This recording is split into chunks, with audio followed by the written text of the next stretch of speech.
It's Dew Time with Pastor Steph.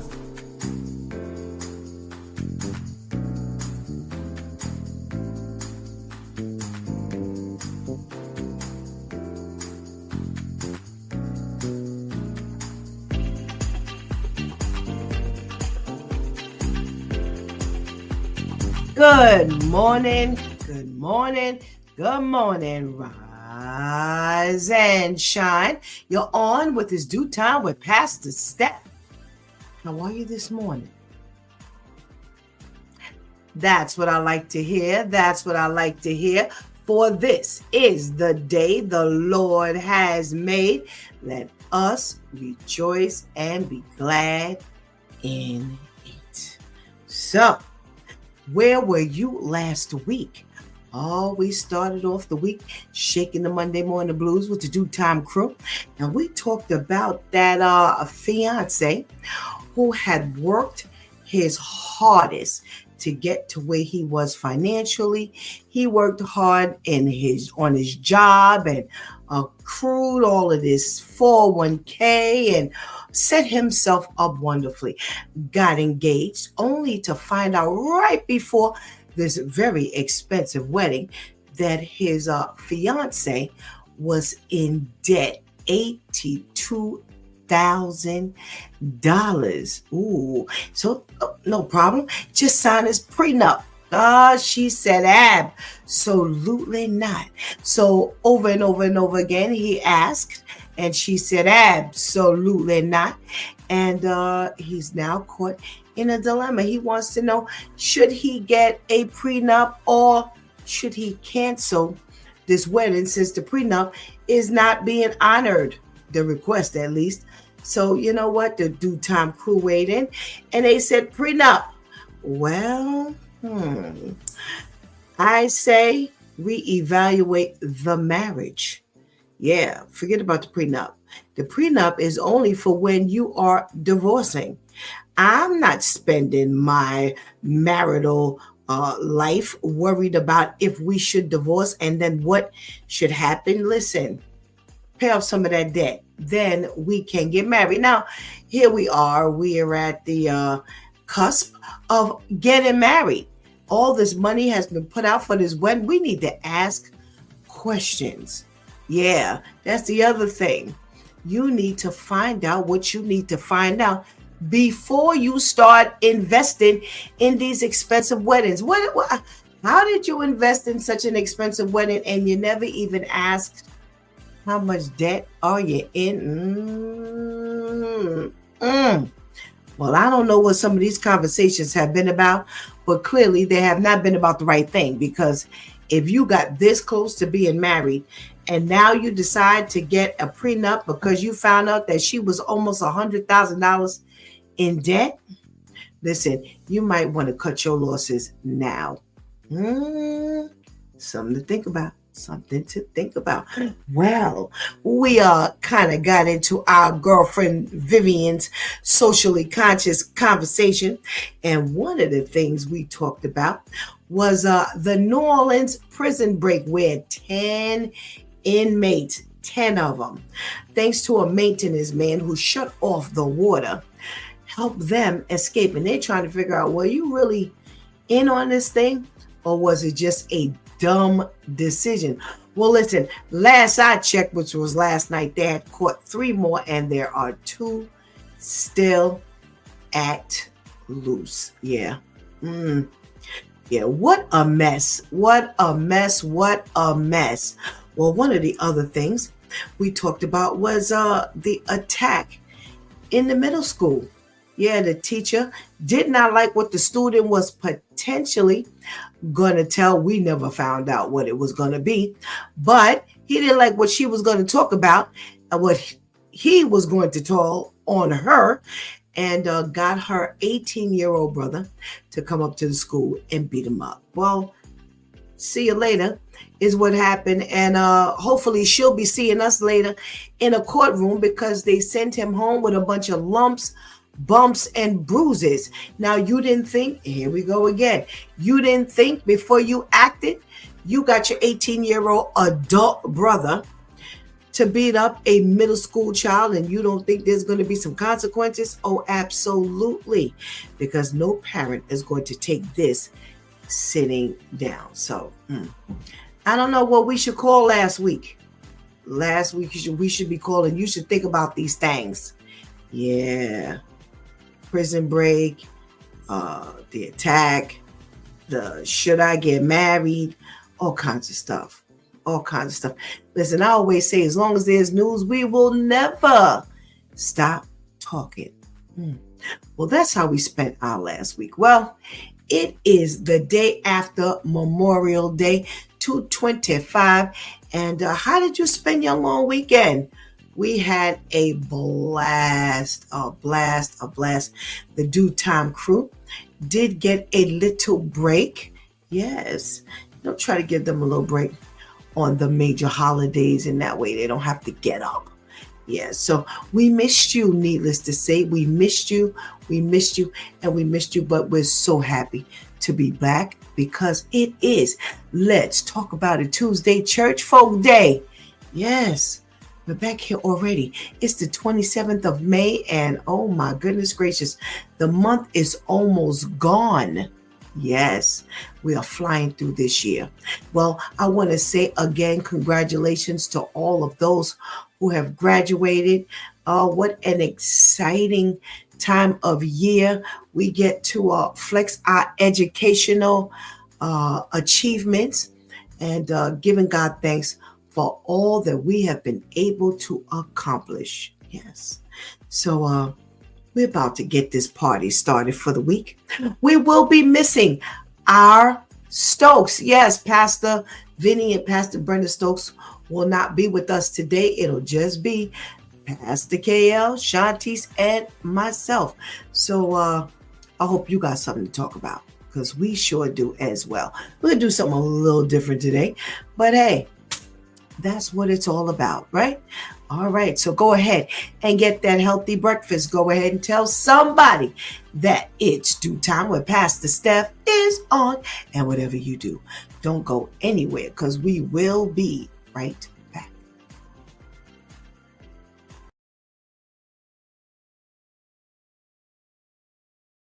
So dangerous. Well, vape solutions contain diacetyl and formaldehyde, so when inhaled into the lungs, it can directly damage the lung sacs. This causes a condition called popcorn lung, which affects how your lungs transfer CO2 and get oxygen into your body. This is a serious condition that frequently requires hospitalization and can even result in death. Nicotine is an intense vasoconstrictor, and the nicotine content in vape solutions is largely unregulated. In addition to that, vaping has become very socially acceptable, so you can pretty much vape anywhere, which increases the exposure of this unregulated nicotine solution. High nicotine exposure increases your risks of high blood pressure, consequently heart attack and stroke. And finally, vape solutions contain carcinogens like formaldehyde, as well as toxic materials like lead and tin and nickel. These things are inhaled into the lungs and are very difficult, if ever, cleared from the body.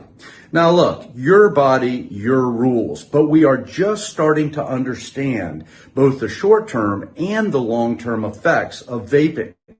So educate yourself and make good decisions that make sense in your life. If you enjoy this type of content, please check out our free newsletter. Click the link in the bio, and I hope you guys have a great day.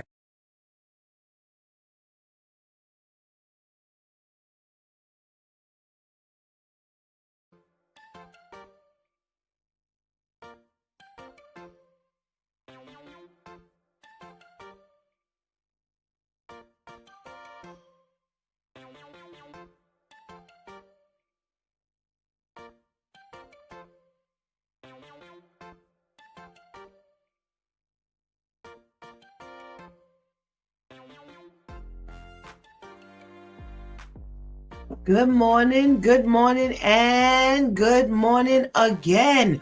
Welcome back to It's Due Time with Pastor Steph, and it's Let's Talk About It Tuesday, Church Folk Day. Vaping. Did you hear that PSA on vaping? Why would we want to put artificial stuff voluntarily in our body?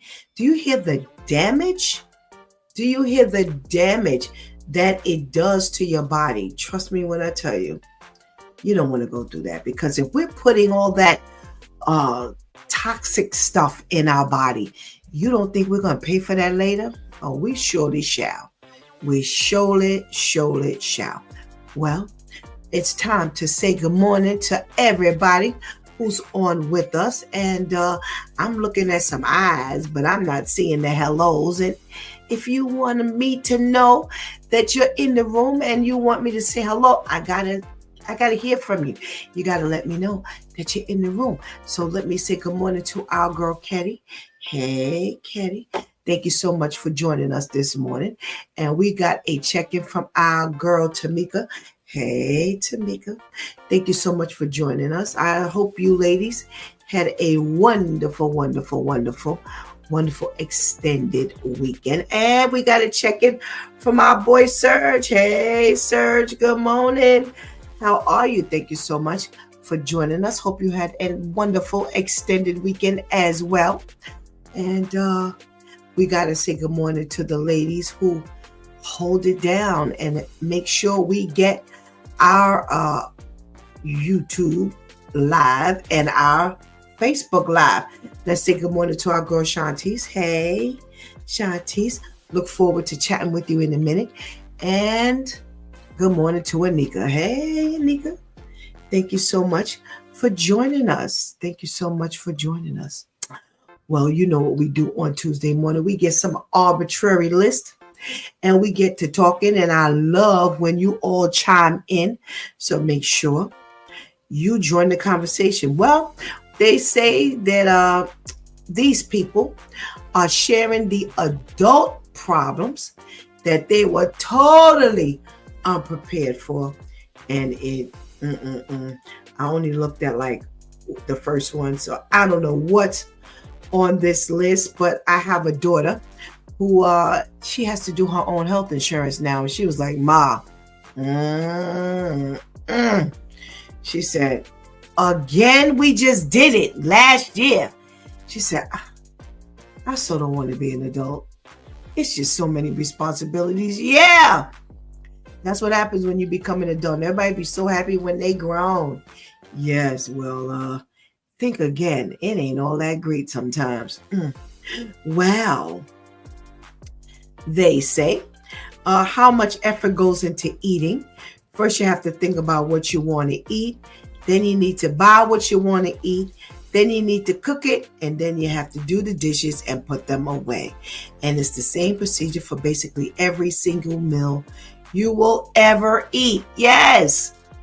Unless you spend your money outside, which is why a lot of people do that. Yeah, they don't want to go through all that process. I'm sorry. There's a little step here that's missing. Oh, yeah, they said you got to buy it. Yeah, I always say I got to go. You got to get to the store. See what happens when you forget about some steps. Oh, they say they wonder if drinking all this water is really worth all this going to the bathroom. Yeah. It's a whole lot of responsibility going back and forth to the bathroom. Imagine being diabetic, man. You don't keep those numbers under control, you will go to the bathroom like you're crazy. Yeah, and that's showing the fun. Alrighty. They say finally getting to the weekend and being too mentally and emotionally exhausted to do anything with it. It's true. It's so true. You just wait to get to the weekend, and then when it's time to get to the weekend, you be like, oh, thank God. Yeah. Imagine not having any days off. Woo!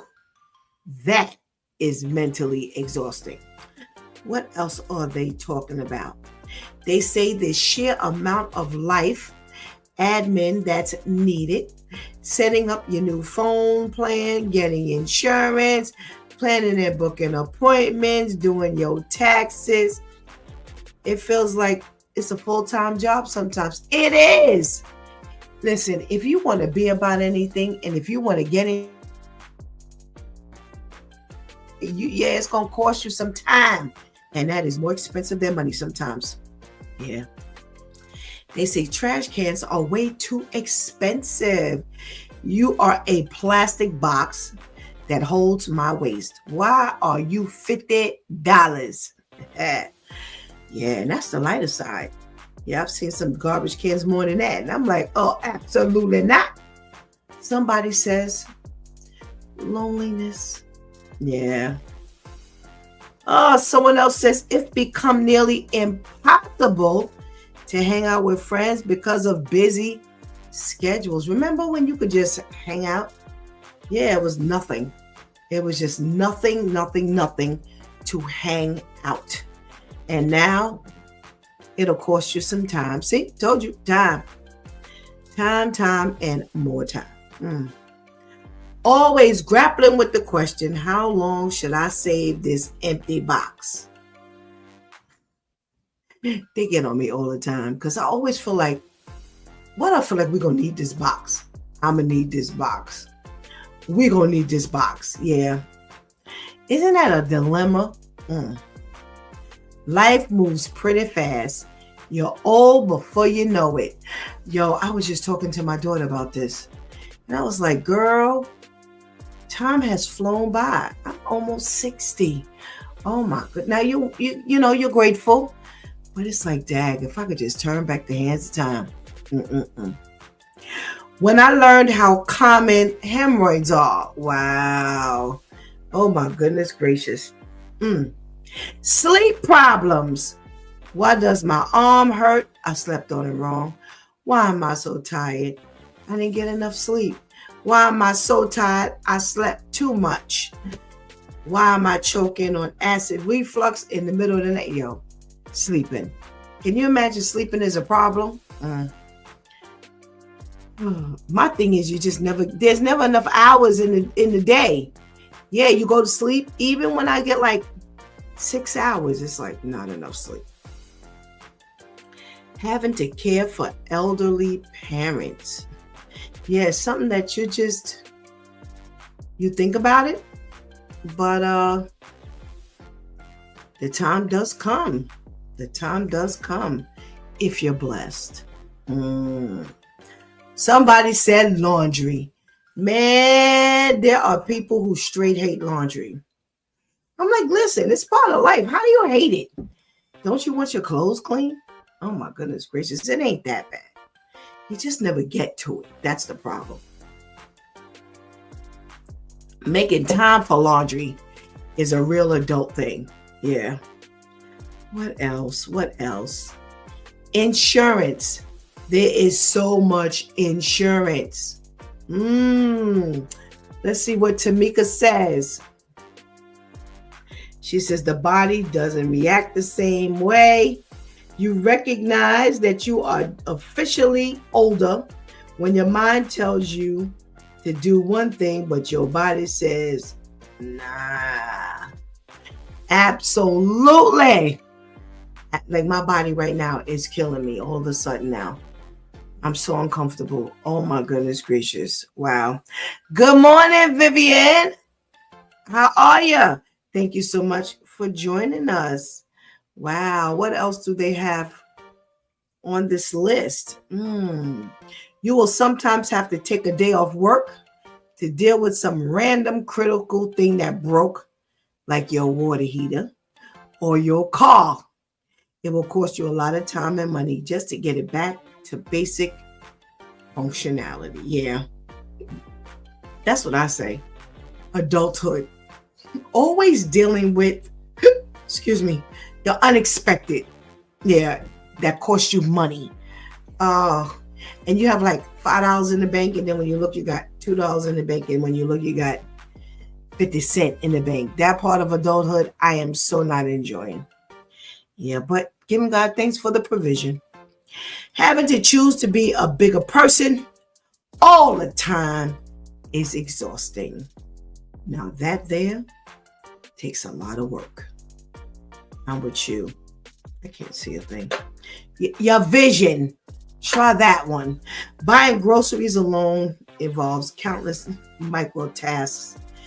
Making a list, traveling, Seeking items from the shelves, putting them in your basket, taking the time to go to the register, bagging your groceries, packing them in your car, putting the items away in your pantry, then taking your items out again to cook. No, I hate it. Give me human kibble instead. I just got finished talking about this thing. And I was like, yo, how do people shop online? One day it took me all day to buy like 10 things. And then they didn't have 5 of them. Yeah, I'll pass. Having your parents or uncles pass away and no longer having any family to tell you stories from when you were a child. No. That's so much not fun.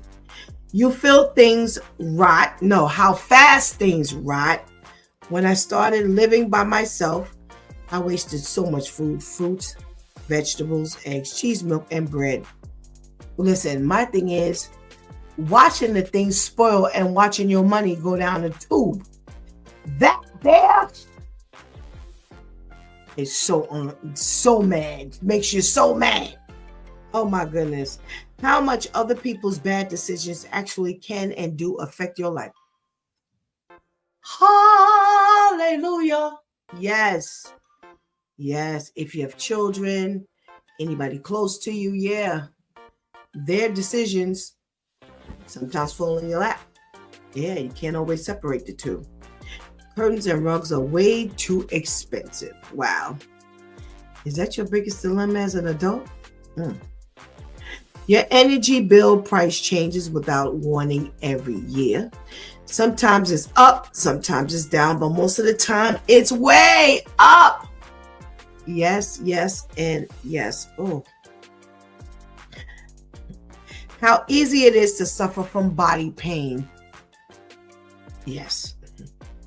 Having to keep track of all the things you need just to keep your household functioning.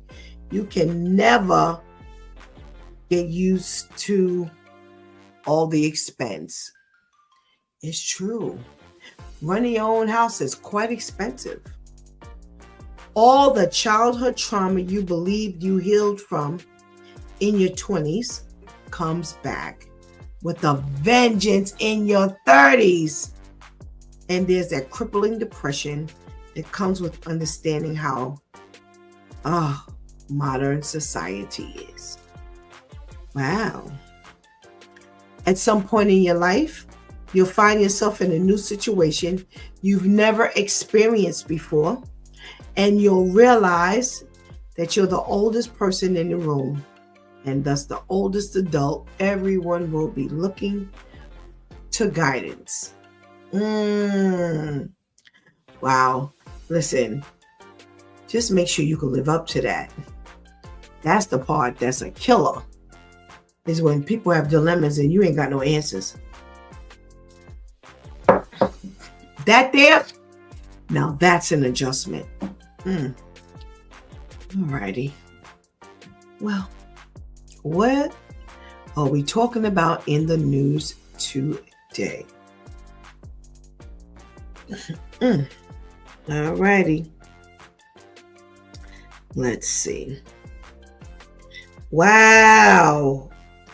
I came across a very interesting story. And I'm like, yo, this man is so out of control. Well, you must know who I'm talking to right about now. So, President Trump, he's been threatening the colleges. It's been a minute now. He's been threatening the colleges to give up the names of the international students. And one school in particular, he is really giving them a hard time. It's Harvard. Yeah. Now, at first, it's been some talk that he would not let the foreign students enroll in college. Yeah. That he was like canceling a lot of the enrollment from the international students. So that went on for a minute. And then they got some ruling that said he couldn't do that anymore. Well, so now he's pressuring Harvard in particular to give them the list of all the international students who are actually enrolled. Why? Are you going to rip them from the school? Now, I don't know. I'm sure you've heard by now, but there's some kids that have been in school that somehow they got into some snag and he's been giving them a hard time. But now he's pressuring the Harvard administration to give up these names of these international students. Now, if they're students, leave them alone. Why are you bothering them? Why are you bothering them? Well, listen, I guess if he's going to rip apart the people that were working because they were illegal, but they're not illegal. They can't come over here and go to school unless they have the credentials, right? So why are you bothering them? So he is so nasty now. And he is actually threatening to take away their funding. Yeah. He said, we give them billions of dollars. So they owe us pretty much. They owe us any name of an international student that is enrolled in that school. And now here's the thing. Harvard ain't playing with them. No, they will not give up these names. And I don't blame them. I don't blame them. It's like, why? I already know what you're going to do. So he said he's going to reallocate $3 billion in federal grant money from Harvard to trade schools. He says now that'll be a great investment if you give the money to trade schools in the United States. Well, you should have been doing that already. Everybody's not a Harvard student and everybody's not a college student. So why you didn't give up the trade school money in the first place? So now this is a threat. So, this is a president with nothing to do. He is so annoying. He is bothering everything and everybody. Well, at least you can't say he's bothering the illegals only. Yeah. Now they say there's a judge last week who stopped him from being involved with the student and exchange visitor program certification. Yeah, he was messing with that. And it's like, yo, now you got to go to a judge for everything. Everything now. You got to go to a judge to get them involved because Trump is involved in everything. It's ridiculous. It is so ridiculous. It is so ridiculous. So hopefully they'll be able to stop him from getting involved in all of these different issues because he is really bothering everybody. All righty. Well, here's another interesting story that I came across. So there's a former police chief out in Arkansas. Well, at least he was in prison in Arkansas. And he was serving quite a bit of time that he started in 2017. And he was locked up for murder and rape. Well, guess what? He must be hanging out with the New Orleans prisoners because he escaped too. Yep. So, Grant Hardin, who is a former police chief, he was locked up back in 2016 when he was found guilty for shooting somebody in the head. Yo, these people are so out of control.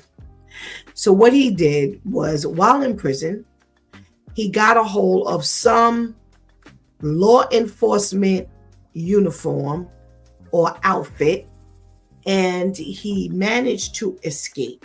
Now, somebody's behind this too. Somebody's behind this. So they say that the local, state, and federal law enforcement, they are all after him. Now, they say he pled guilty in October 17 to first-degree murder in connection with the shooting death of a 59-year-old man. Now, here's the thing. Yo, they are out of control. He was in jail in 2017, right? He got locked up. While he was in jail, now he was sentenced to 30 years for that crime that he committed in 2016. While he was there, they got some hold of some DNA from 1997 of a rape of an elementary school teacher. And here's how smart they were. The statute of limitations was running out, right? They got a John Doe warrant back in 2003. So what that means is they put a warrant out on anybody who could have been the rapist. And what they did was put the name John Doe so that whoever fit the bill later could be charged. It's quite smart. Well, after they tested the DNA, well, he was already in jail, so it was easy to catch him. And sure enough, they say they checked old and new profiles, and they snagged him. So he is actually in there since 2019. They found this out. So he was never going anywhere. Ever, ever, and ever. Yes. So thank God for somebody's smart thought to go put this John Doe warrant out. Because can you imagine? This had been from 1997. And they put this in 2003. So already it had been almost 30 years? 97? 07, no. A little under 10 years. So good for him. Well, they're going to find him. Because again, where you going? We talked about this last week with the New Orleans people. Where you going? Your face is plastered all over the place. Unless you got some friends who's going to give you some kind of face augmentation, you ain't going nowhere. You're not going nowhere where you're not going to be known. All right. Good morning, Athena. Thank you for checking in.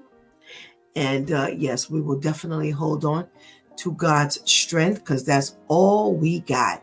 That is all we got to hold on to. Amen. What else are we talking about? I found like a lot of little baby stories. Interesting, but baby stories. So I came across another story of another man who sexually assaulted his own son. Yeah, they came across this man a couple of weeks ago who they found with some pornography.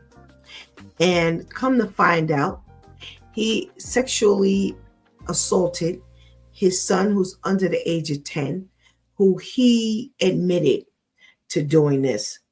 And they found that he had been uploading of his son, uploading the videos onto the internet.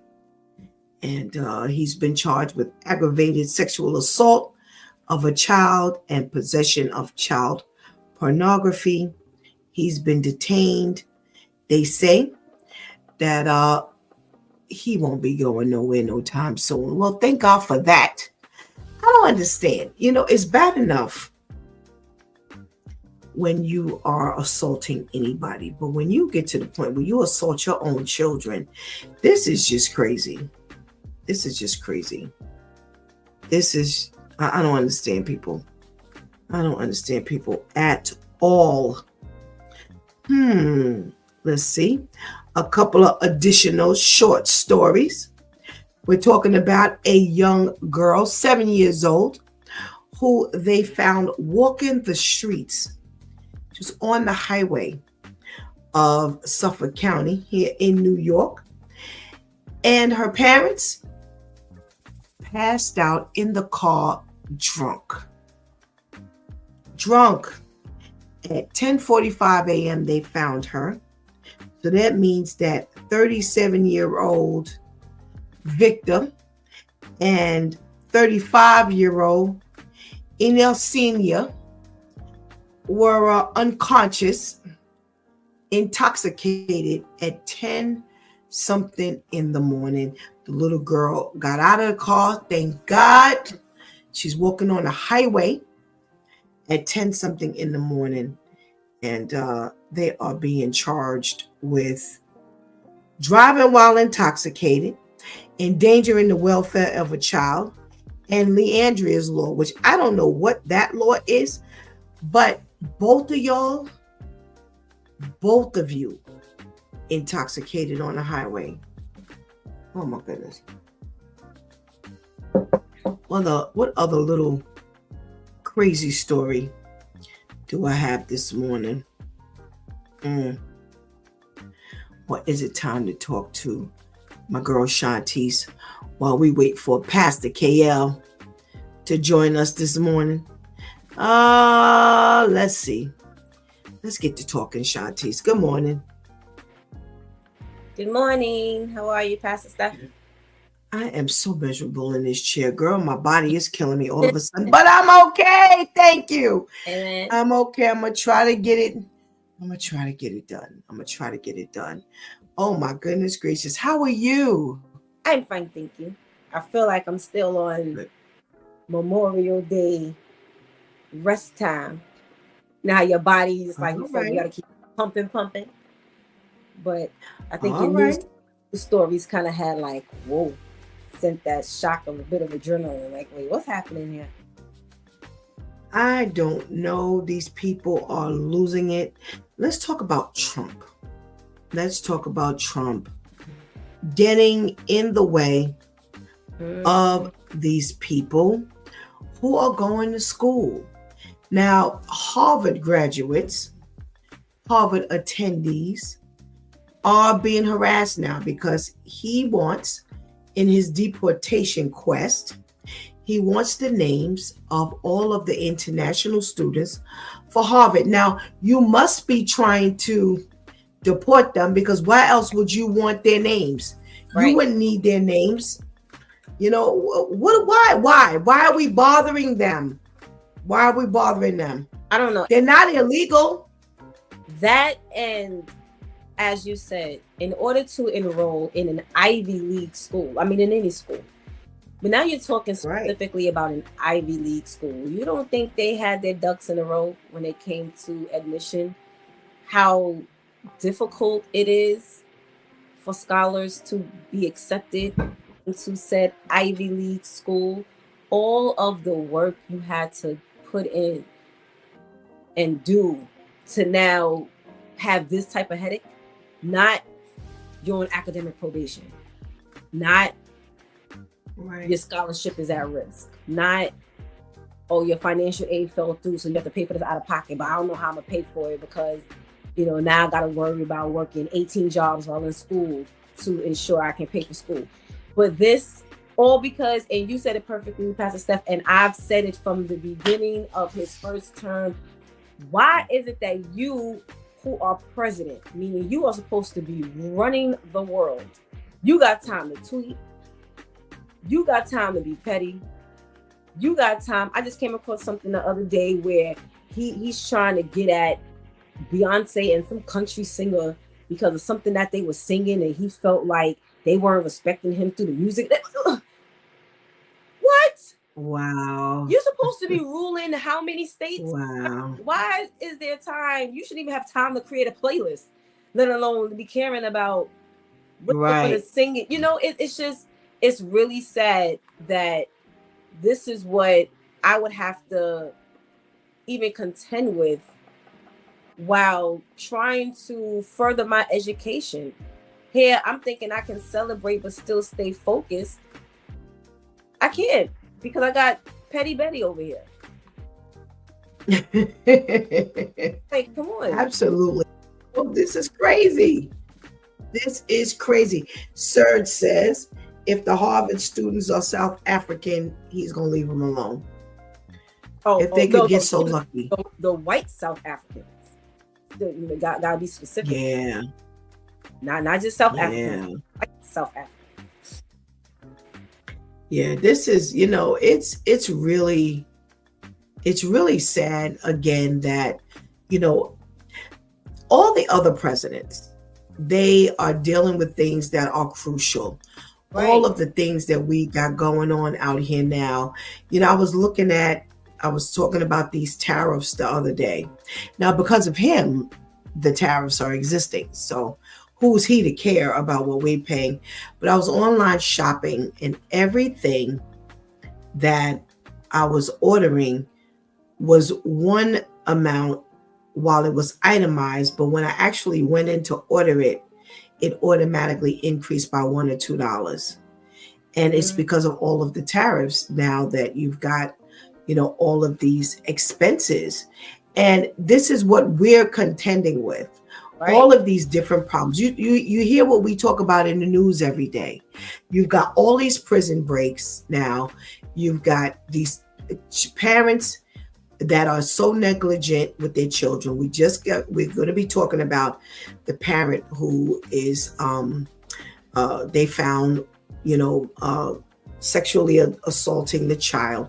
These are real problems, right? Not students, like you said, who are already working hard to keep grades up and to go to school and, you know, for financial aid if they don't have scholarships and things like that. And now you're threatening their funding and you're going to put it into trade schools. That's something you should have already been considering. Right.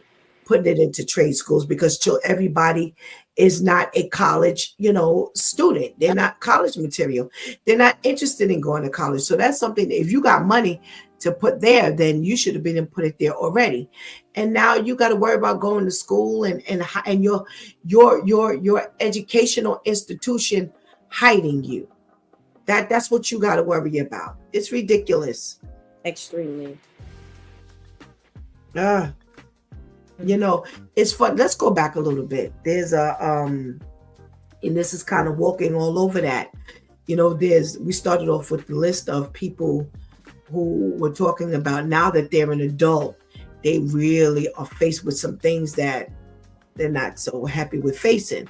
What's one of the things that you're like, tag, too bad I'm an adult now? Being a friend.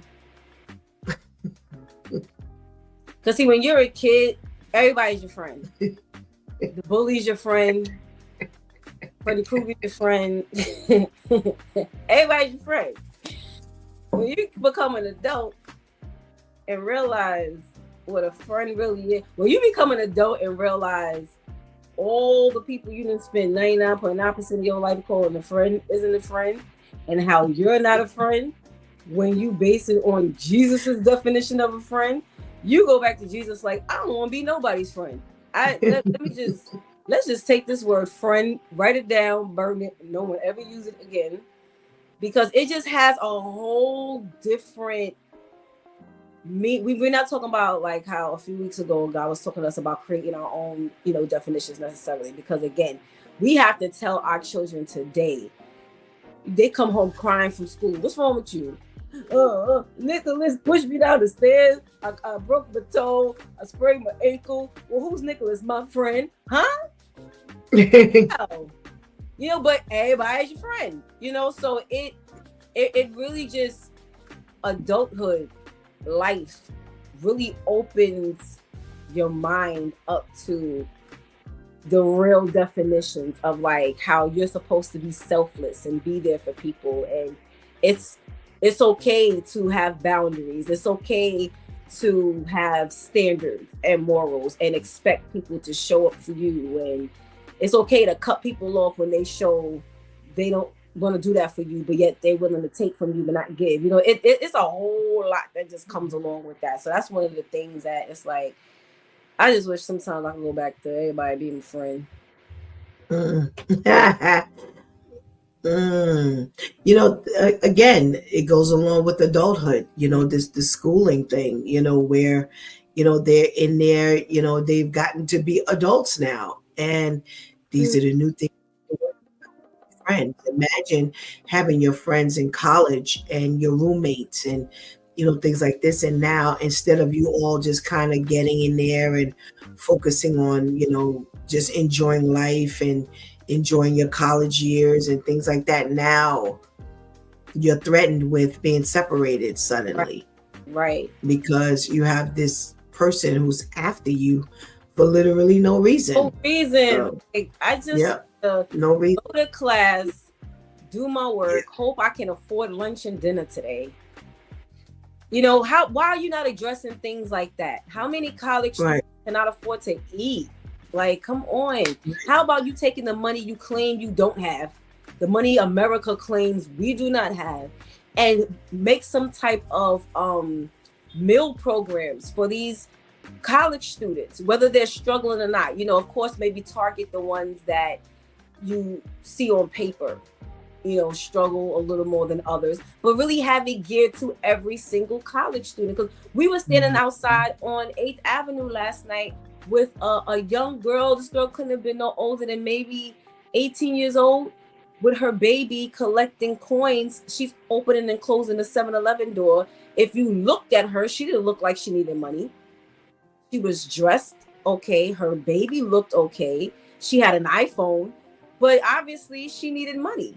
How about you throw, you know what I'm saying? Throw this time and energy and these funds towards these college students where academically they're doing it, but financially it's a struggle. And then how good are you able to really focus if you're hungry? Like, so it's like, it's just so many different positive things he could be doing. Right. Well, Serge just listed the fact that, you know, he needs to be helping to keep jobs in America. Well, he's one of the reasons why there are no jobs in America. Right. You know what I'm saying? These college students, a lot of them need jobs and things like that. And like you said, there's the girl with the young baby who needs help. Right. And he's the reason why the jobs are fewer since he came into office. So, you know, it's amazing. You know, we can't get through these 4 years quick enough. We can't get through these 4 years quick enough. Let's thank you so much for joining us this morning. Yes. Let's pull in Pastor KL and say good morning. Yes, Pastor KL look like he ready to talk. Good morning. Good morning. I'm hungry. I'm hungry. I can't focus. I'm hungry. How are you? How did you enjoy your day off, Pastor KL?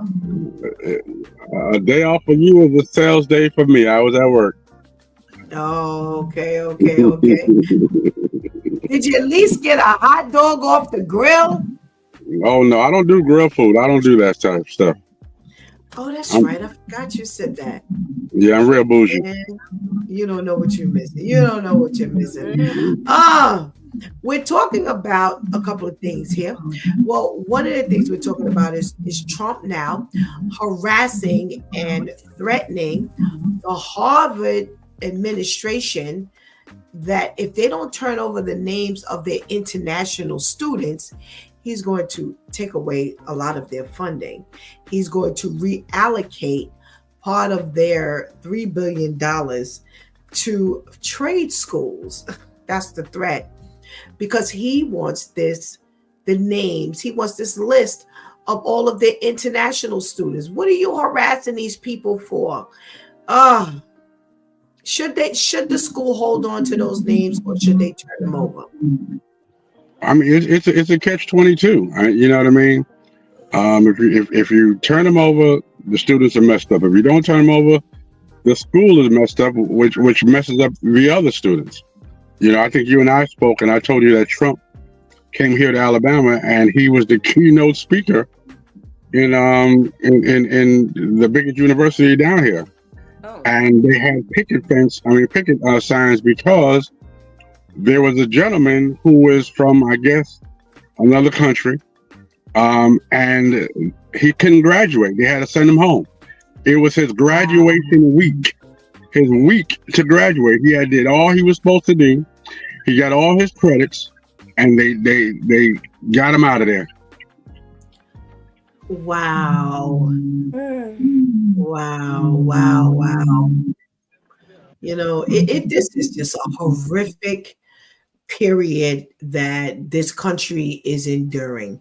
And I would really love to interview all of the people who voted for him. Yes. I would love to interview these people. Yes. Just to see just what they would say right about now, because everybody is not happy with their vote. Everybody is not. You have some people who are still standing by their vote. There's a woman who, I don't remember what her particular position is, but she's weighing in on this thing here. She's from Homeland Security, and she wrote to Harvard and told them that it was a privilege for them to enroll these international students, and now they have the task of turning over these names. So now they've got a judge involved, so that they don't have to turn over the names. So right now they're kind of frozen, but the judge is involved with another issue that Trump is pushing, and they're like, lay off these students. You know, you are after the illegals. If they're registered, they're not illegal. So leave these kids alone. What are you doing? So just like you said, you know, you have this kid, this student who completed all of the criteria to graduate, and you put a monkey wrench in that. And this is just ridiculous. This is so. Not only that, you know, Trump is hurting me personally.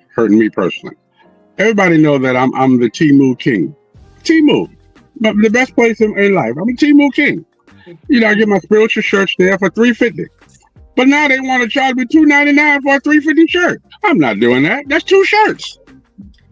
So I mean, it's getting kind of crazy now. Yeah, I was just talking to Shantice a second ago about ordering online, and everything itemized was one thing, but when you actually went to order it, they increased the price by $1 to $2. And I'm like, what is this? So at first I thought I was just pressing the wrong buttons.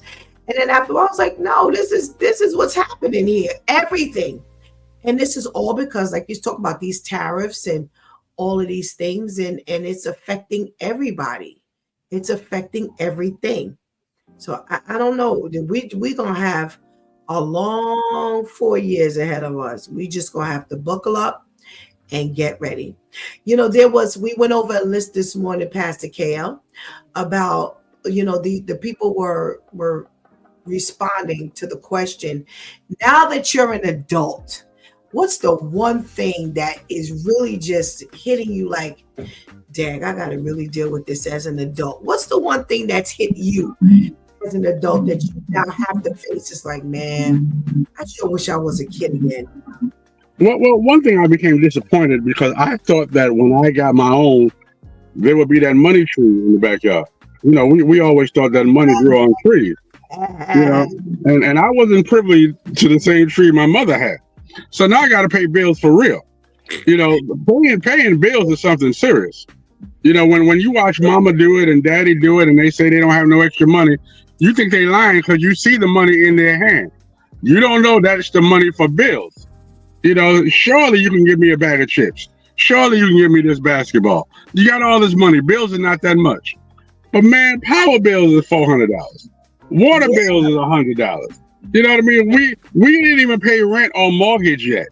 And I'm like the child at the 7-Eleven. I haven't eaten yet. So we got issues. We got lots and lots of issues. Now you said the water bill is $100. I need to meet your water bill. Right? Because I would love a water bill that was $100. Oh my. Yeah. Shantice, when she was little, she would ask for something, and then if you told her you didn't have it, she was like, "Yeah, you got this in your pocket." that sounds like you and your mother and the money tree. I miss those days. To see the money, you think that that's just the chip money or the, I can go to McDonald's money, and the reality is, like you said, hey, that ain't the real life. So I actually like the two answers that you and Shantice gave. You know what, Shantice, cross over and talk about this. As an adult, you think that you just got it like that. Money just grows on trees because that's the way it looked when you were a kid. I miss believing you always had it in your pocket, and that also meant I ain't have to worry about having it in my pocket. Your pocket is my pocket. And really understanding, like, yeah, there's money in my pocket, but how long is it gonna be there? And this money ain't for that. So I could have, like, I opened my account last night. I was like, where I get money from? Now, mind you, there ain't really no money in this account, but there's money there. So I was just shocked in life. And it's wicked. That's adulthood. It's like you get scared when you see $5. Because it's like, now I don't want to spend this $5. Because I feel like it's $5 I put here for something. And then I'm going to go spend it. And then what I paid on the line is going to now try to tap my account. Now I'm negative $30 because of the $5 I thought I had. I thought I came up. That's what I'm saying, Jesus. I thought when I opened my account and I saw the $5, I thought I came up $5. But what happened was my memory slipped. Because I'm getting older, and I forgot that the $5 was on reserve for the bill. God, you darn it! Now I owe the bank $30. It's just like the concept of money. Like, you have to be so mentally disciplined as an adult when it comes to money. You have to know what works for you better. Are you the adult that works better with cash, or you the adult that works better with credit? I was the adult. I worked better with credit because I was a server. It was nothing for me to always have cash on hand. So I would leave the house with $100 and I would literally come back with $5. And I can't tell you what I spent $95 on.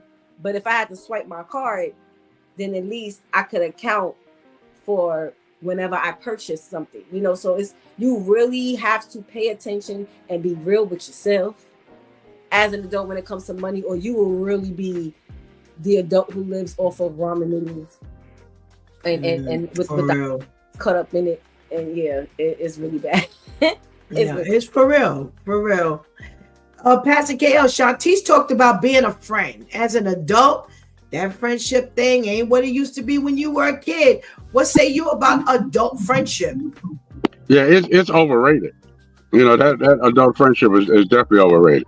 Because you find that friends are only your friends when you're benefiting them, and when you're no longer benefiting them, you're no longer a friend. I have a good friend here, and I tell her all the time. I said, listen, if your friends that you have can benefit you as much as you benefit them, then they're not your friend. If when you need $1, if they can't give you $1, but you've been giving them $10, you need to cut these folks off and keep your $10. You know what I mean? And my biggest catch line is friends don't friend the same. They don't.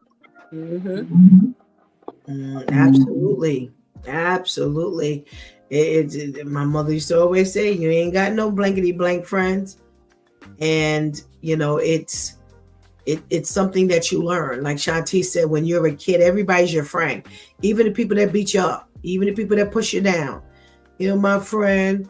It's like, yo, that's not your friend. Stop saying that. Your friends don't treat you like that. You know, you have to teach people and children so early in life, you know, what qualities to look for in a friend. And I remember we were teaching Mariah about friendship, and I heard her on the phone one day say to one of the little girls, she was like, so you're not being a good friend. And, you know, I was like, okay, good. You're learning. Friends don't bully you. Right. Friends don't push and tell you what to do all the time. And, you know, friends don't take over. You know, when we hear her talking sometimes, and she's got this conversation going on a little too, I was like, you know what? It's time to hang up the phone. And Just you know what? I'm gonna do I'm gonna do a brother Al. Just one more thing, Pastor Steph. One more thing. Let me say one more thing. Well, one thing you got to realize about friendship is that friendship, they don't always bring the same thing to the table, and that's okay. You know, let's just say, you know, Pastor Steph, you can't give me $100, but if I call you and say, Pastor Steph, I need you to pray, then that's equivalent to that $100. That's right. You know what I mean? That's right. But if you can't do nothing, you can't encourage me, you can't give me no money, you can't speak into my life, you can't do nothing, then you gotta go. Yeah, it's so true. It's so true. And really understanding, to piggyback off of Pastor KL, one of the hard things that I had to learn, and it takes a lot of discipline and obedience, is understanding the type of friend you're supposed to be to that person. You know, the type of friend I'm supposed to be to Keith is not the type of friend I'm supposed to be to Rachel. Doesn't mean I'm being fake. It doesn't mean I have more than like one version of myself. It just means that Keith requires a different part of me than Rachel does. So I could have the $100, but you don't need anyone to enable you, Keith, because you don't know how to get money. So you want me to be the type of friend, and I'm able, and see that's where the discipline comes in, because I could be able to give you the $100, but God could say, I need you to be that friend to stand your ground, because no one else in his life has ever stood their ground when it comes to, no, you're not getting any money from me. So now I have to be willing to take you yelling at me, you being mad at me, you not want to talk to me, because when it comes time for you to ask me for money, I say no. Your habits. No, I'm not enabling you. You know, and that's really, it's a lot more difficult than even when you say, oh, I understand it's difficult. It's like, it's not until you're actually in it. Yes. Like, you're like, Dad, and people, if you're not careful, you will allow yourself and people to make you feel so guilty that you're not a certain way with them.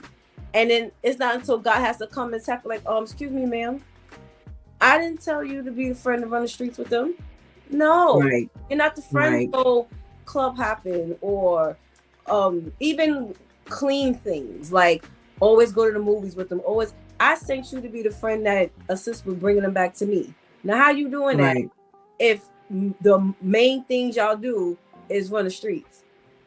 No, you can't help that in the forefront of their mind. So it's even like stuff like that. That's when it's like, okay, well, because I don't feel like dealing with nobody's attitude. I don't feel like dealing. It's just so much. And you know, it's funny. It's funny that you two bring that up, because I was also saying to myself, you also have to understand, like you said, the friend that I'm supposed to be to you. You know, I'm, you know, forget about the, you know, not just forget about, but it's not only about who you're supposed to be to me. Right. Who am I supposed to be to you? You know, I can't be that everyday friend. The same friend I am to Pastor KL is not the same friend I am to Brother Ainsley. The same friend I am to either one of them, I'm not to Brother Al. You know, I've got friends that if I don't speak to for months, when we get on the phone, you would never know we haven't spoken in months, because they don't need that kind of maintenance. We just like, yo, girl, what's going on? How are kids? And, you know, what's going on with so-and-so? Last we spoke, so-and-so was like such and such a thing. And we're just like, it's just popping like that. And other people, you have to keep it. You have to keep up with them more often, because they just need differently, you know, and, you know, they just require a different type of friendship. Right. So, it's not only what kind of friendship, do I have to receive, is what is the friendship that I need to give. And it's a lot. It's a lot. It's a lot of maturity when it comes to this friend thing, because you've got to know both ways. Yeah. You can't just know when, well, she never called, she never did, she never that. I was just talking to Pastor Kale, and I was like, there's somebody who just never calls, just never, ever calls. Now, I don't have a problem if you never call, but I don't want to hear nothing about I don't call you. Exactly. I don't want to hear that. I don't want to hear that. Exactly. I don't want to hear that. Because same way you busy, I'm busy. Same way you sick, I'm sick. I don't want to hear that. I don't want to hear that. The phone works both ways. So, let's just say no news is good news. We'll catch up, when I'll hit you up, things like that. But this friendship thing, this is huge. This is a lot larger, and it's so important when you're an adult. So that's why it's so important when we are friends. When we're children, for people to teach, us, our parents and our loved ones, to really teach us what this friendship is about. Because when you get older, you'll find that your circle gets a whole lot smaller, and that everyone in that circle, no matter how small it is different. Plain and simple as that. And plain and simple as that. Pastor Steph, is really sad. Again, with this millennial generation, it really shows whose parents did not raise them to teach them what any type of relationship is. And like you said, as you get older, your circles get smaller. So if you already start out with only 2 people, who you got by the time you're 40? Not even 40. Who you got by the time you hit your 30s?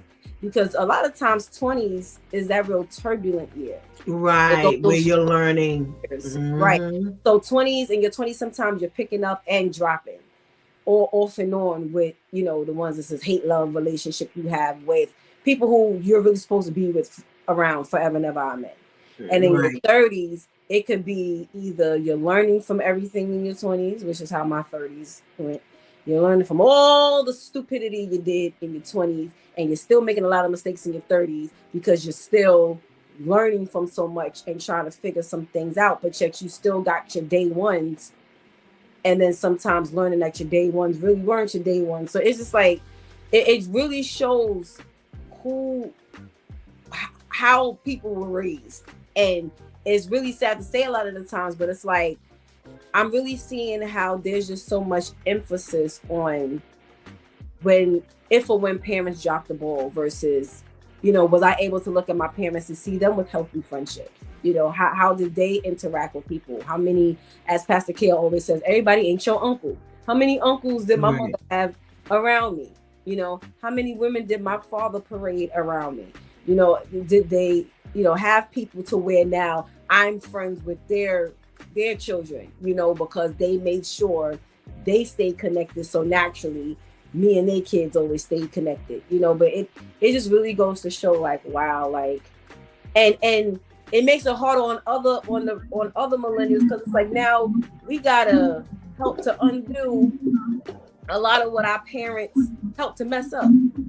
So it's like, as a friend, we kind of got to be a parent at the same time. And it's like, no, seriously. And it's like, being your friend is hard enough. I don't need to now try to be your mom. All right. Because now I got to help to undo everything that the trauma your mother brought to you. And I'm just supposed to be your female friend. I'm not supposed to be stepmama. Absolutely. You know what? We can do this all day, because the other thing too is that we have to understand that sometimes friends are just seasonal. Mm-hmm. You know what I mean? It does not mean that they're there forever. Forever. That's right. Listen, when the branches are on the trees, the flowers come up seasonally, and then after a while, the flowers fall back down. And you can't be mad because there's no more flowers. Mm-hmm. You have to wait until the next season. Mm-hmm. Some friends are just like church folks. I hate to say it, but everybody that joins your church does not stay in your church. Mm-hmm. They're there for a season to learn what they need to learn, and sometimes they have to move on. And sometimes because we get so attached to these folks, we don't want to let them go. That's when we get hurt. Right. Because we don't realize they're just seasonal people. Right. Absolutely. And it's funny because I think about that with even like Pastor Kale and myself, brother Ainsley. At one point we were always together. We were working together nonstop. We were working together. And then at a point we just stopped working together. We stopped seeing one another, and the communication was gone. Everybody was off, doing something else. And now the season has come where we're now working together on something completely different than what we were together for the first time, and can you imagine had we become bitter at the time when we separated, and now when it's time for us to do the most important work of our lives together, we're so bitter about what happened. Oh, you didn't keep in touch, and oh, you act like your life was too busy, and blah blah blah blah blah. But like Pastor KL, like you said, hey, the seasons will change, and people change, and they mean more to you now than they meant during that period of where everybody was growing, where everybody was living, where everybody was doing what they had to do to get to this point. So yeah, this here, it takes a lot of maturity to understand this friendship thing. And when we learn what this friendship thing is about, then so be it. I think our lives will be a lot happier. Lives will be a lot happier. But it's not only what you can get, it's what you give as well. It's what you give. It's funny. I came across this list and I was like, okay, should we do the relationship thing today? Because we didn't do the relationship thing yesterday.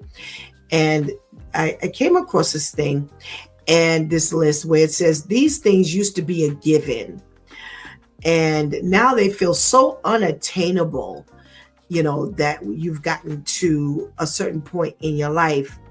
And I looked at some of the stuff and I kind of giggled because this stuff is so real. It's so real. And one of the things it talks about is having long, uninterrupted conversations. At one point it was a given to have these long, uninterrupted conversations. And now it is so hard to get those long, uninterrupted conversations. What say you, Shantice? Oh my goodness. I was having a conversation with someone the other day, and I forgot how we got to the point of like people listening. And I said, you can always tell when people are not listening. Like if you would, I was explaining to them how I've been conversing with someone off and on, and me and this person always ends up talking about the same thing. And now I really believe it's because we can't get past them understanding that part of the topic. So it's kind of like God keeps having us revisit it. And I was saying to them, like, it's because they're not listening. And the person asked me, well, what is listening? What does listening look like? And I said, if you shut up, then you can listen. You cannot talk. I said, you never heard when, the old saying, something like, how are you listening if you're talking? Or you can't talk if you listen. However it went. But I say, shut up. How are you listening? And it doesn't mean you agree with what I'm saying. I can guarantee you I'm not going to agree with half the things you say. However, how am I going to know how to properly answer you if I don't listen? And it's being able to have a conversation, and I think it goes back to, well, I can speak for myself.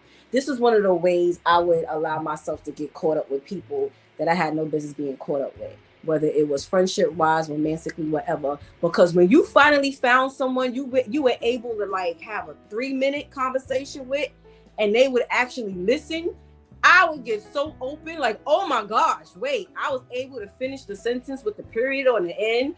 And if I had to take a breath, that meant there was a comma in the sentence. And then if they didn't understand, they would ask me a question and listen to the answer. What? Because that is like a commodity now. Somebody actually listening. And it's really sad, but people really don't. And that's why the world is as slow as it is. Because no one is taking the time to do more of this and just sit back and comprehend. If you would listen, there would be a lot less saying I don't understand, and a lot more of you understanding. Don't mean you agree. Absolutely, absolutely, a lot more. Absolutely. Shut up. Right. But yeah, it's it's extremely rare. Absolutely. Absolutely. Pastor Kale, we're talking about things that used to be something that was a given, and now it is so unattainable. And having a long, uninterrupted conversation is challenging now.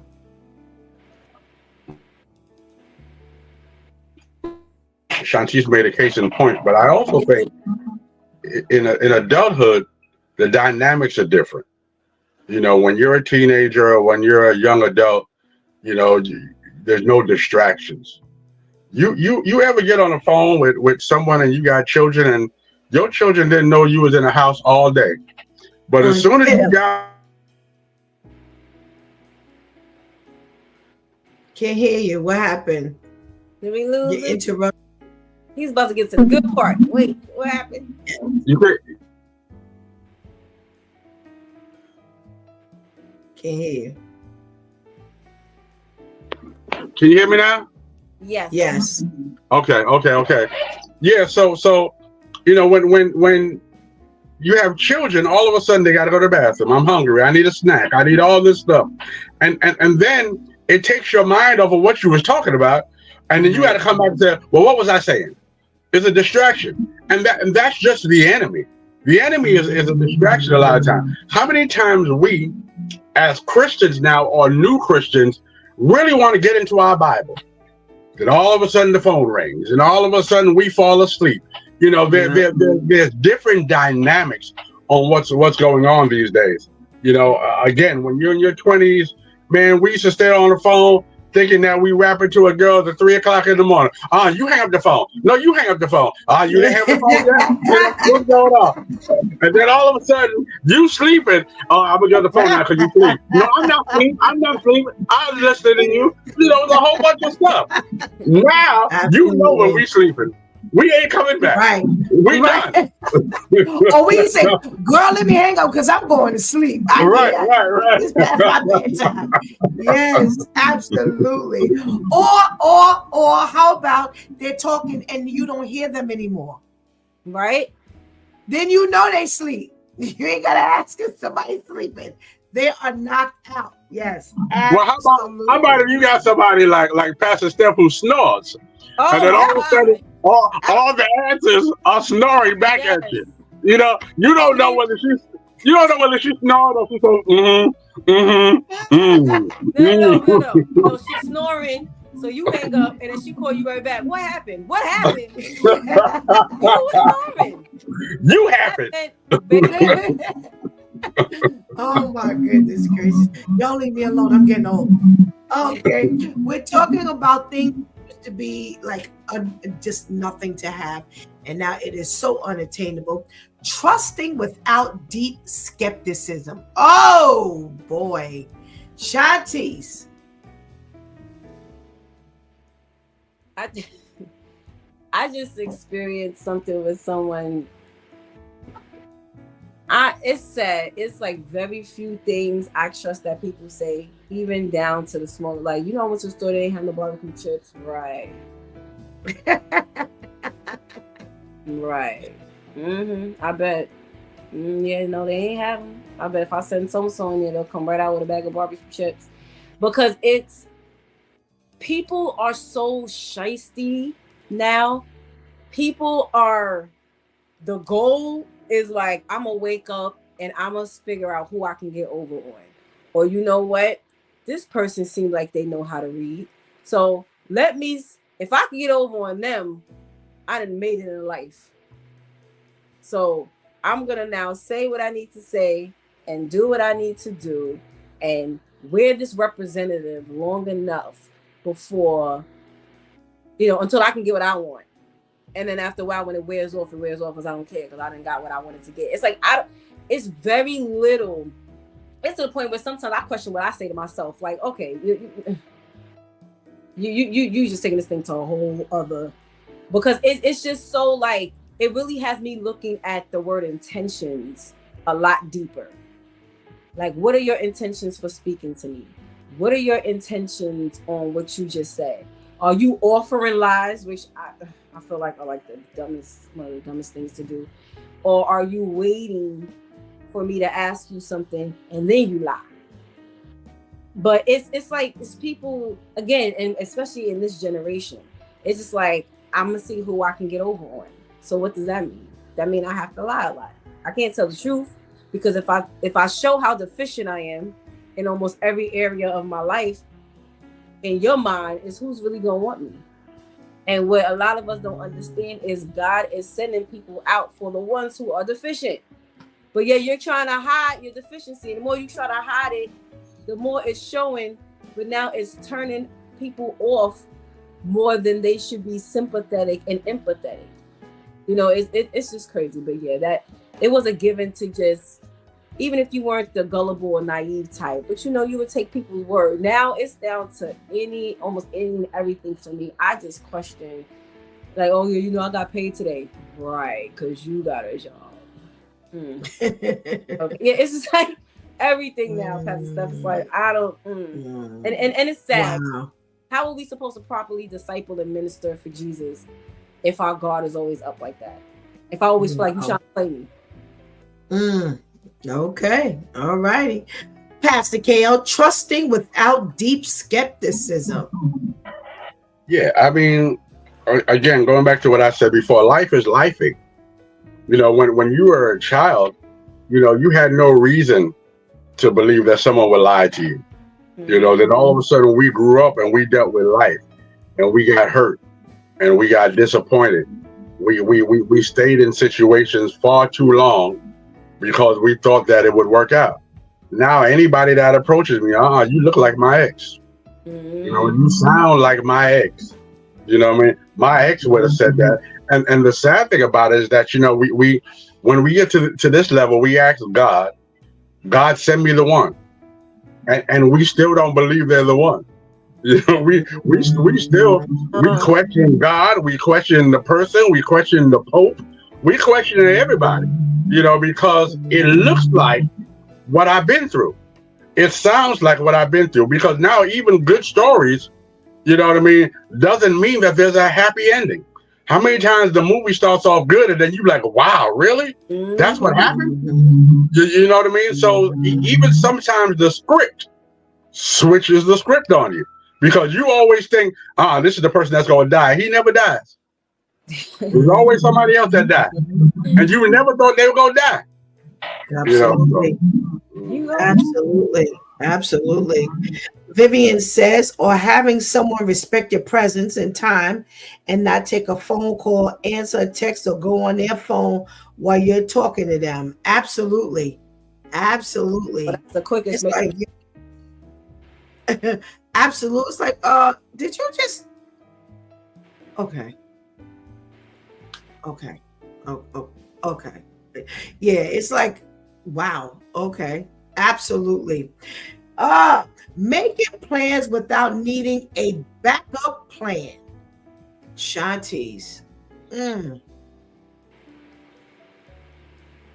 Some people don't even tell me, listen, we're not going to pretend. Remember, I'm learning the type of friend I'm supposed to be for you. So before you act like you're about to make plans with me, shut up. Because no, you're not. You're not going to come over. I may not even want you to come over. But we're not meeting here. We're not meeting there. So, and then you have people who are so flaky. I can't tell you, Pastor Steph, how many times I've been stood up. Like, it didn't happen like a lot with a lot of different people. But primarily like one person. Oh yeah, I'm coming. And now I didn't switch all my plans because you said you wanted to do this, or we agreed to do that. And now my whole day or my whole night is shot because what plans can I now make last minute like that? You know? So now it's to the point where very few people I can rely on. Okay, I know that if Pastor Steph, she gonna keep to her word. She may get tired, but she may need another nap, but she gonna go because she says she gonna go. She says she gonna go. I myself, I've had to stop telling people, oh yeah, I'm coming, because a lot of times the idea of going out is great, but then when I got to think about the fact that I got to plan my naps before, and then I got to actually get dressed and all that, I won't go no more. So I really got to like mentally prepare weeks in advance of when I'm gonna go somewhere. But for the most part, it's like very few people, especially if you're talking about last minute plans, because people will hold your whole day up. Like your whole day up. Now it's like I treat everyone for the most part as if this is a business I'm running. So if we say today's Tuesday, if you're like, oh, Shanti's Friday morning, I want you to go somewhere with me.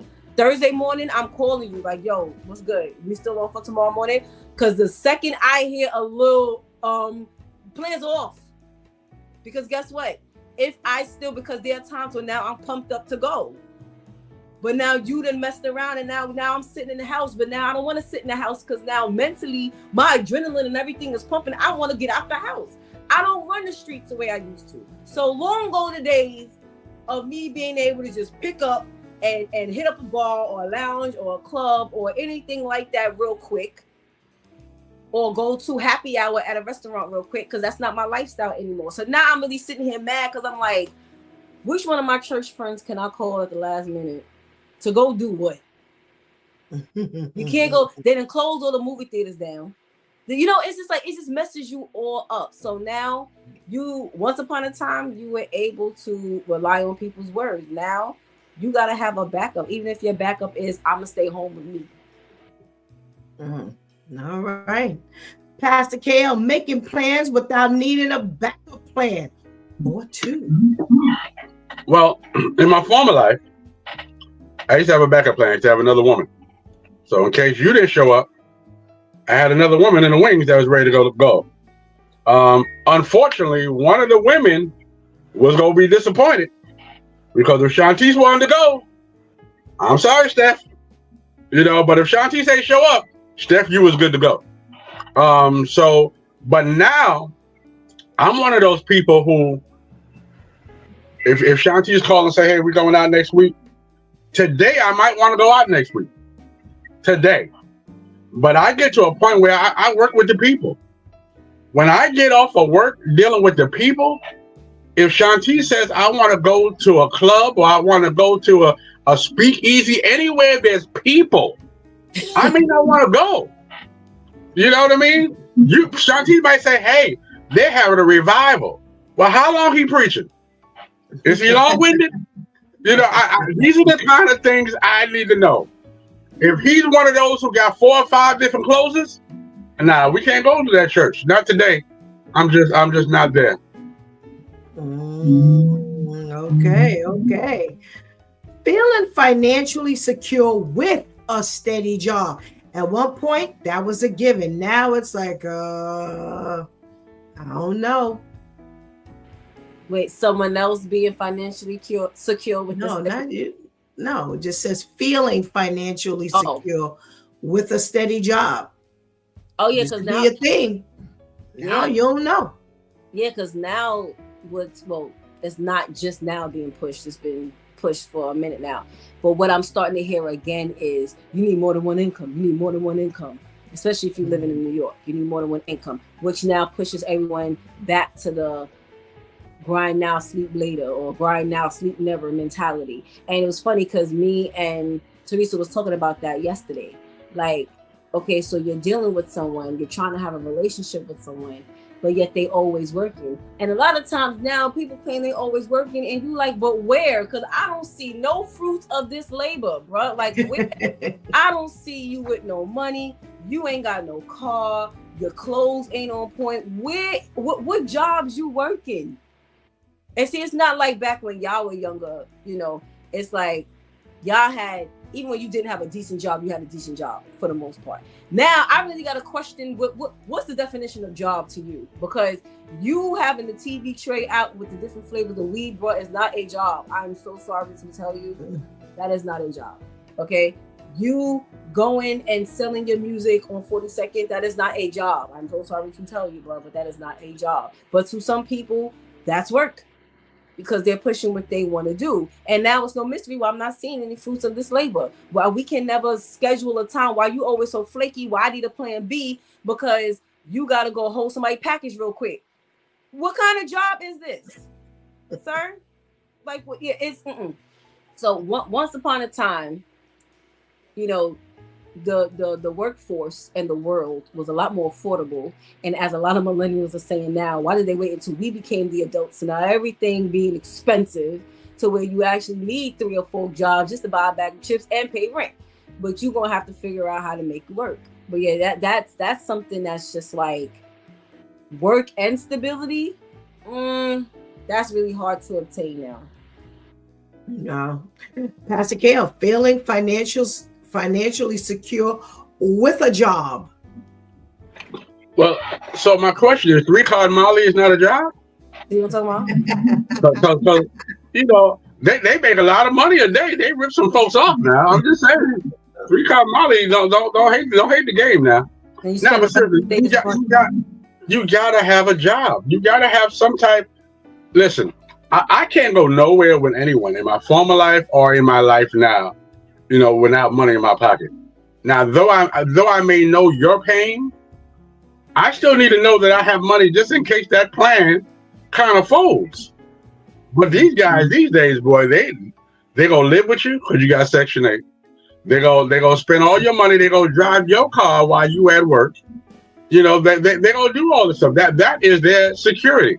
And then not only will they drive your car, they're not driving your car to find work. They're driving your car with some other woman who got more money than you. How about that? Absolutely. Wow. They say, you know, these are the things we're talking about now that at one point used to be no problem, used to be a given. Now it is so hard to attain these things. Spending time alone without feeling guilty. Is that true? Shantice. Spending time alone without feeling guilty. Feeling guilty about like what? Like I should be doing something else? Or I don't know. It depends. It could be feeling guilty about not doing anything, and you should be doing something. Spending time alone, and you really should be with somebody else, you know, or checking on somebody. I don't know. It could be in multiple things. Well, the spending time alone and not feeling guilty. Like I know what it is to be involved with the workaholic. That is. It's like a job to get them to take off work. But like if you're like, oh, I feel guilty with spending time with you because I know that I'm supposed to be doing something else, it seems as though now priorities is not even a thing. That's where my head is going right now. Like priorities is not even a thing. So I could be spending time. Oh yeah, okay, because it happens all the time. I'm spending time with you, sir. Meanwhile, my kids is with my mother. Yeah, that happens a whole lot more now. Not to say it didn't happen like back in y'all days when y'all were younger, but that really seems to be like a trend everyone is trying to outdo the other one with.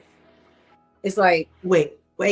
Is spending time alone without guilt? Yeah, because I've heard of a lot of situations, even up until recent. Like there's a man and a woman together, and both have kids. The man would feel guilty about spending time with the woman before he spends time with his kids, and he'll revert and go back to spend time with the kids, but the woman doesn't. So it's just like, okay, how does this work? So once upon a time, everyone would have some type of conscience that they would allow to help them make the right decisions as to who they need to be prioritizing and spending the time with. Now it seems to be like, I can't even say a balance, but it's like some will feel guilty, some won't. Some are like, oh, I'm doing this, but I should be with my family, or I should be with my kids, or I should be investing more time in my craft. Others just like, this is what I want to do. This is who I'm going to do it with, regardless of what I know I should be doing. All righty. All right. Pastor KL, spending time alone at one point used to be a given without feeling guilty. Now I need to be doing something. I need to be with somebody. Well, you know what? I've turned into those old mothers and fathers where they say, I'm happy with Jesus alone. I'm okay. I'm okay. That's who I've turned. You know, as you grow older, you turn. You know, you change into different people and into different things, and you know, you realize that being around folks is not always the end thing to do. You know, and then you know, we often heard back in, and let me say this, Shantice, I'm tired of you saying back in them days like we dinosaurs. You know what I mean? Let's have another phrase. Okay, we ain't no dinosaurs now. So Like what you want me to say? Like we just came out of the rock or something like that. You know, we had wheels. You know what I mean? There was wheels when we were growing up. You know what I mean? But you know, listen, back then we had to be around friends. We had to be around people. You know, we had to be part of the crowd. We had to be the class clown. You know, and it got us in trouble a lot. You know what I mean? It didn't benefit us. You know, it didn't make us, you know, higher in stature. They just knew you were the troublemaker, you were the clown, or you were the idiot. You failed your classes. You know, sometimes you got to steal away. Know them that labor amongst you. Come up from among them and be ye separated. Sometimes you got to find yourself all by yourself. Tamika says, spending time alone is crucial to your own mental health. It is necessary to reset. That's right. And absolutely. I agree. That until I actually was forced to spend time with myself. I remember I used to tease Pastor Steph about going to the movies by herself, about going out to dinner by herself. And now I'm like, all right, Shantice, where are we going? Which day we going to see this movie? Oh, you want to go try this restaurant, or you have a taste for this? Let's go out. It is so liberating to just know you can rely on yourself and you ain't got to look over and negotiate with nobody else. Like, what time you want to go? I don't want to see that. I don't like eating that. Stop acting up in public. Stop. You ain't got to do all that when it's just you. Well, let me say this. I didn't get that old yet, as Pastor Steph, where I'm going to dinner by myself. You know, or I'm going to the movies by myself. I just ain't get that old yet. I might as well just sit on the bench and feed the pigeons. I didn't get that old yet. Listen, it is very. When you come from always being around someone, always having to talk, always having to advise, always having to listen, you enjoy your moments alone. You know, I raised my kids by myself. So, you know, always busy. You know, they were active kids. So you were always doing something. I was always active. So I was always doing something. And because I had the kids, I never would leave them. I'd take them with me. And when it just got to a point where it's like, you know what? It's time to be by yourself. Learn to spend time by yourself. Don't be afraid to be by yourself. And a whole lot of people need to take this up. You know, because you find people, as soon as they finish with one person, they on to somebody else. They can't live by themselves. They can't be by themselves. It's like, yo, you don't enjoy you spend time by yourself. You like Shanti said, it is quite liberating. And again, I don't have to look over and ask what you want to do or what time we leaving, or you ain't got to worry about whether the person is an on-time person or a late person. That there alone can keep me by myself, you know. So, you know, it's refreshing. It's very refreshing. And as Tamika said, you know, it gives you a chance to pause and reset, you know, just to separate yourself. You know, I have a space now that's mine. And I love it. I love to just the quiet. I remember my sister used to always say, "Why so quiet? Why you turn on the TV or something?" And I'm like, yo, I'm always hearing something. Something is always playing. Something is always going. Somebody's always talking. The alone time is like, oh, so refreshing. So yeah, I've learned quite a while ago. I'll travel by myself. I'll go to the movies by myself. I'll sit and watch TV by myself. When everybody's out the house, I'm like,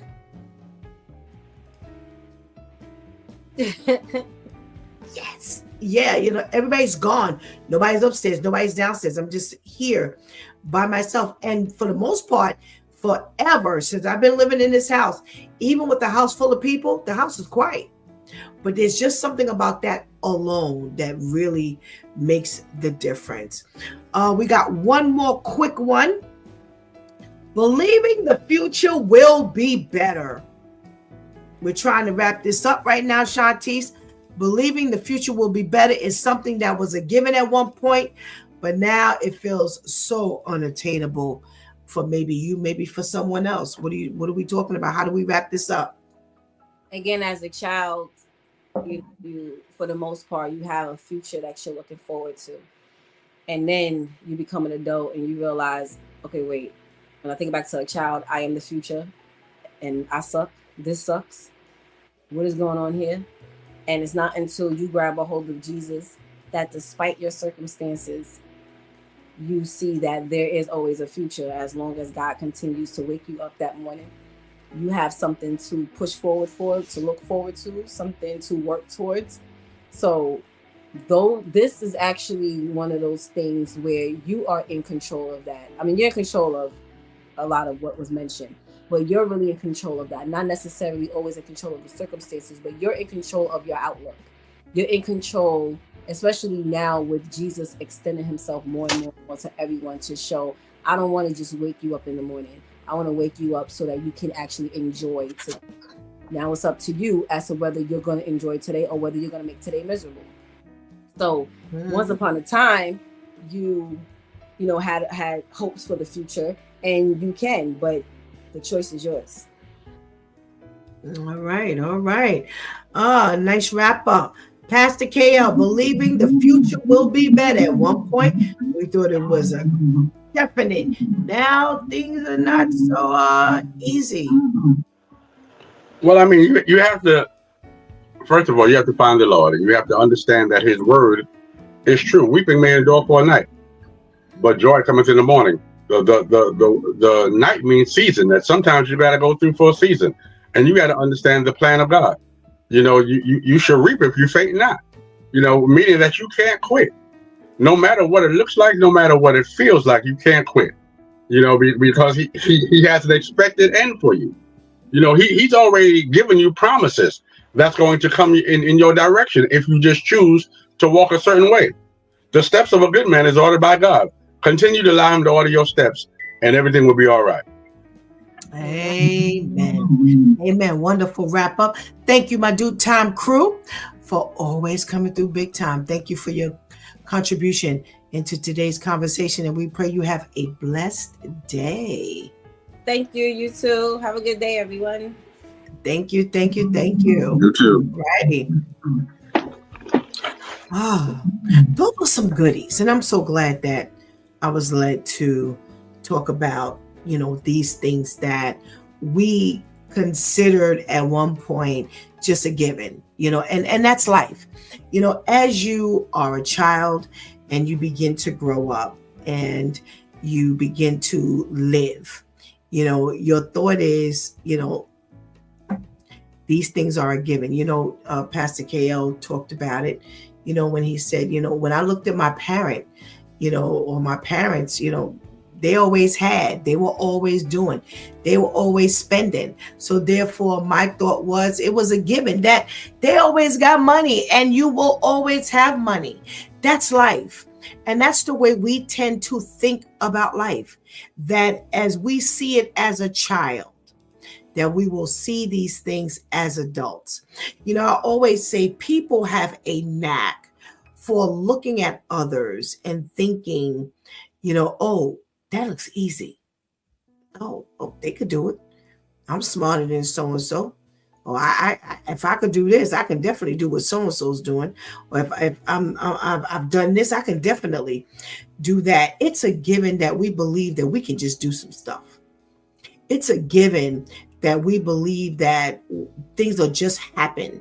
It's a given that we believe that life is going to be great because it's a given that we believe that just because it appears that way, it will always be that way. But life sets it. As Pastor KL said, there's that cliche, life, life is life, and you just be life, and things happen, and that's life. Things will happen, whether we have control, whether we don't have control. Things happen. Yeah, I have a neighbor who said that she worked for the Better Business Bureau for brand new cars.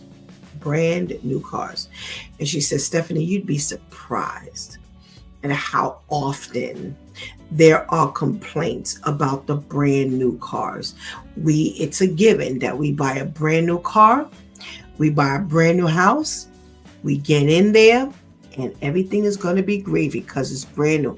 I'd rather spend my money on something brand new than something used, because at least it's brand new, everything should work. And then what happens? It doesn't always work like that. It's a given that things are not going to be the way we think they're going to be. But here's the one thing I love about God. He's that plan. I don't want to say he's that backup plan. I don't want to say God's got a backup plan. He should be that plan, because if we plan with God, nothing goes wrong. Even if things don't go quite the way we think they should go, it doesn't go wrong. I've come to shift my thinking, and sometimes I have to remember that I believe God has shifted my thinking. I think the Spirit of the Lord has shifted my thinking. So when everything is going well, and all of a sudden something goes wrong, and I'm like, oh man, this thing is wrong, and the Spirit of the Lord has started to shift my thinking. Say, relax. Understand that there could be some things that are going on that you have no idea. You miss a bus or you miss a train, and it's like, well, what happened? I was on time, I did this, I did that, and it just didn't happen the way I thought it was supposed to happen, and now everything is in an uproar. But in actuality, things are exactly the way they need to be. That things used to be a given, but now it feels unattainable. Here's one of the things that God has taught me. God has allowed us to get away with a lot of things. He has allowed a lot of things to go on for us. He has allowed a lot of things to happen. But now that life is different for us now, in other words, he's taught us better. He's taught us differently. We should understand there's a difference now. We keep talking about when we were a kid, everybody was a friend. Because kids don't believe that there are any enemies. Kids don't believe that that's why these children are committing suicide very early now, 5, 6, 10 years old.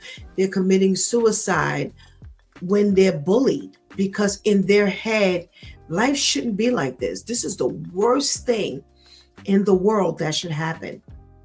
And God is taking us through the process of life. He's taking us through what seemed to have been a given. Things just happened. But as time goes on, and as we understand life to really be what it is, we have to understand that was gratuitous. A lot of things weren't supposed to be that way. But because God, in his mercy and grace, allowed it to be like that, now we're big girls and big boys right now. And we're going to have to get this thing together. Say, hey, my mother took care of me, somebody would say, because that didn't happen to me, because I don't want nobody to say, you said, some people say, my mother took care of me, till I was old. That wasn't the way it was supposed to be. It wasn't a given that mom would always take care of you, because mom always did. By the mercy and grace of God, she did. But you weren't supposed to lean on that, because she did. I talked about the time when I went to visit somebody in jail, and these are grown men, and there was an old lady who we were helping up and down off the bus. She couldn't even make it, but she was carrying, she had went and collected his dirty laundry after a visit. And I'm like, we were all looking at each other like, this shit? No. You in jail and I'm still taking your laundry home to do? This is a given for him. That's what that was. It was a given that mom would do my laundry, even though I didn't committed a crime and they got me sitting up here in jail. That's the way we think about life. We think about life that when God allows things to happen, it's a given, but it's not. That's his mercy and his grace. But we've got to get ourselves together, and we have to understand that just because God has allowed things to happen doesn't mean it's going to stay that way. Doesn't mean that it's supposed to be that way. But it's him giving us an opportunity to grab on to something and get ourselves together so that when the time comes, we can make sure we can do it. And that's his preparation, is it? I mean, God is just wonderful. But here's what we do. We expect things to stay that way, because things were always that way. It was a given that it was that way, and it's supposed to be that way now. And because of that, a lot of us are in a whole lot of jams. And the alarms and the sirens and the bells and all of the world is showing us it's not supposed to be like that. But because we have not stepped out of God's mercy and grace, we haven't understood that God was just preparing me for. That's all it was. It was preparation for when you had to do it yourself, or for when the time came when it was going to be like this. Get yourself together. Everything is not going to stay the way it has always been. Everything is not going to stay the way it used to be. No, it's God's mercy and grace to get us prepared and ready for. And that's what we need to do as adults, as parents. We need to prepare our children. I had a real rude awakening. One day I just woke up sick. And my kids had to learn. They had to learn how to take care of me. They had to learn how to change my dressing, because the health insurance paid for a certain amount of time. And then after a while, they were like, it's only for 2 weeks, but you're going to have to do this dressing for another 5 weeks. So the nurse needs to come and train whoever's in your house to do this. Yeah. They had to go from being my children to being my caretaker. Yeah, they could have easily said, well, what is this? I was supposed to be the child. Why am I my baby girl? I had to learn how to change the dressing. And it was some task. It was a task. There's a person right now that I know that God says, don't expect that from this person, because they are not prepared. They cannot handle it. Don't lean on that person. Don't expect this to come from that person, because that person cannot handle it. You are the strength. They can't handle them being the strength. And do you know, that person has said that to me numerous times, but the Lord had already told me, because somewhere along the line, somebody didn't prepare them for that. You need to be the strength, not them. So come on. Just because things have always been that way doesn't always mean they will be that way. That's God preparing us and transitioning us for when the time should come. Has the time already come and we still behind because we can't get this together? What have we said to God? What are we saying to God? Is that the right way to say thank you to God? Or is that a selfish way of living and saying to God, I'm expecting you to keep on doing, and I'm mad that you're not? Be careful. You've been watching It's Due Time with Pastor Steph. Join us Monday through Friday from 7 a.m. to 9 a.m.